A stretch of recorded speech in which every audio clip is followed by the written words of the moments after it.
Day 3, Think and Grow Rich, done by Napoleon Hill. Fourth page, last paragraph. The secret to which I refer has been mentioned to fewer than 100 times throughout this book. It has not been directly named, for it seems to work more successfully when it is merely uncovered and left inside, where those who are ready and searching for it may pick it up. That is why Mr. Carnegie tossed it to me so quietly, without giving me its specific name. Page number 5. If you are ready to put it to use, you will recognize this secret at least once in every chapter. I wish I might feel privileged to tell you how you will know if you are ready, but that would deprive you for much of the benefit you will receive when you make the discovery in your own way. While this book was being written, my own son, who was then finishing the last year of his college work, picked up the manuscript of this chapter to read it and discover the secret for himself. He used the information so effectively that he went directly into a responsible position at a beginning salary greater than the average man ever earns. His story has been briefly described in chapter 2. When you read it, perhaps you will dismiss any feeling you may have had at the beginning of the book that it promised too much. And too, if you have ever been discouraged, if you have had difficulties to surmount which look the very soul out of you, if you have tried and failed, if you were ever handicapped by illness, physical affliction, the story of my son's discovery and use the Carnegie formula may prove to be the oasis in the desert of lost hope for which we have been searching. This secret was extensively used by President Woodrow Wilson during the World War. It was passed on to every soldier who fought in the war, carefully wrapped in the trailing received before going to the front. President Wilson told me it was a strong factor in raising the funds needed for the war.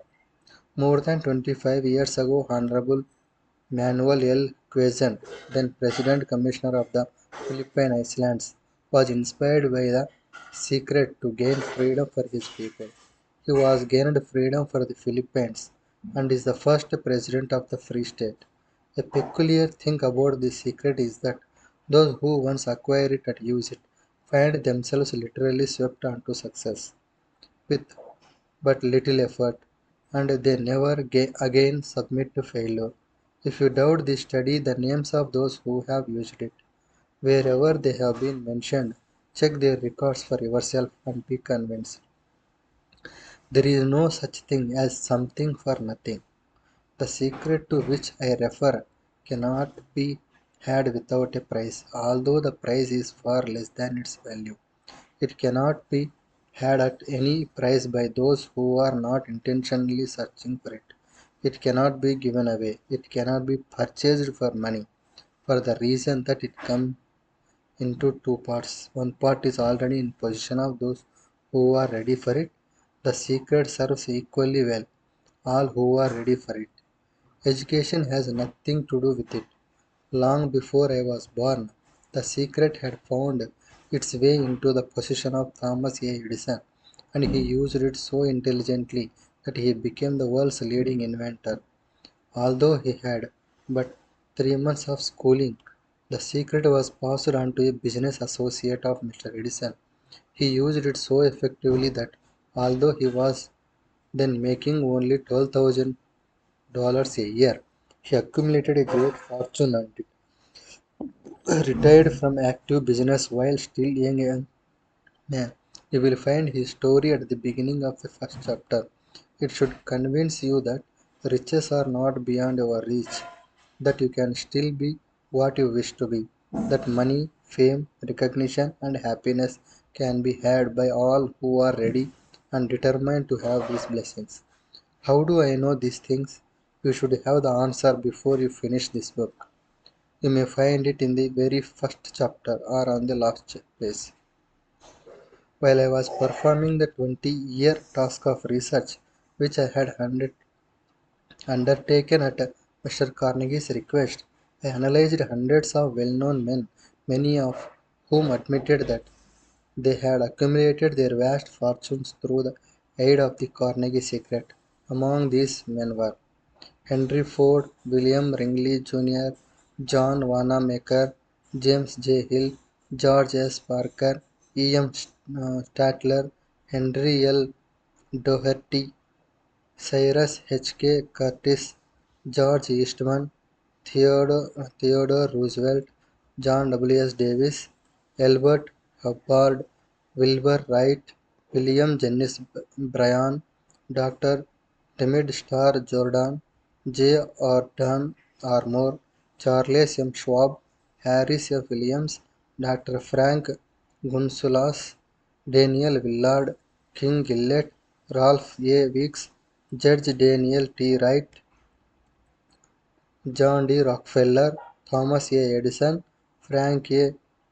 Winderlip, F. W. Woolworth, Cole Robert A. Dollar, Edward A. Feline, Edwin C. Barnes, Arthur Brisbane, Woodrow Wilson, W. M. Howard Taft, Luther Burbank, Edward W. Bok, Frank A. Munsey, Albert H. Gary, Doctor Alexander Graham Bell, John H. Patterson, Julius Rosenwald, Stuart Austin Weir, Doctor Frank Crane, George M. Alexander, J. G. Chaplin, Honorable Judge Jennings Rodolph, Arthur Nash, Clarence Darrow. These names represent but a small fraction of the hundreds of well-known Americans whose achievements, financially and otherwise, prove that those who understand and apply the Carnegie secret reach high stations in life. I have never known anyone who was inspired to use the secret who did not achieve not worthy success in his chosen calling. I have never known any person to distinguish himself or to accumulate riches of any consequence without possession of the secret. From these two facts, I draw the conclusion that the secret is more important as a part of the knowledge essential for self determination than any which one receives through what is popularly known as education. ఇప్పుడు మనం చదివిన వాటిని important పాయింట్స్ని mark చేసుకుందాం.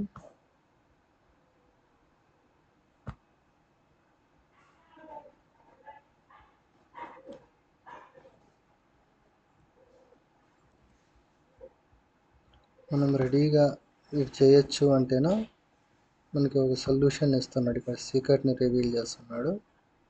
If you are ready to put it use అని. అలాగే ఇంకోటి ఏం చెప్తున్నాడంటే ఈ సీక్రెట్ని వుడ్రో విల్సన్ కూడా వరల్డ్ వార్లో వాడాడు అని కూడా చెప్తున్నాడు.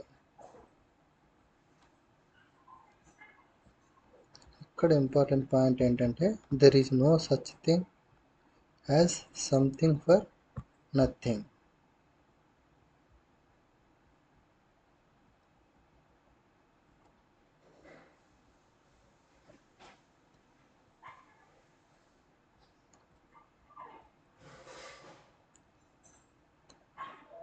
దీంట్లో ఎంతమంది పెద్దవాళ్ళు కూడా ఎవరెవరు చేశారు అనేది కూడా ఇక్కడ చెప్తున్నాడు.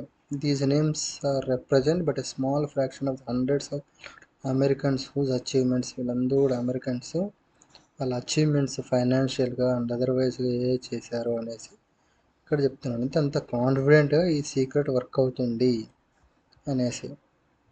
దీంట్లో ఎడ్యుకేషన్ అనేది ఎంత ఇంపార్టెంట్, సెల్ఫ్ డిటర్మినేషన్ ఎంత ఇంపార్టెంట్ అని కూడా ఇక్కడ మనకి చెప్తున్నాడు అనమాట. ఈ రోజుకి ఇది చాలు. Thank you for watching.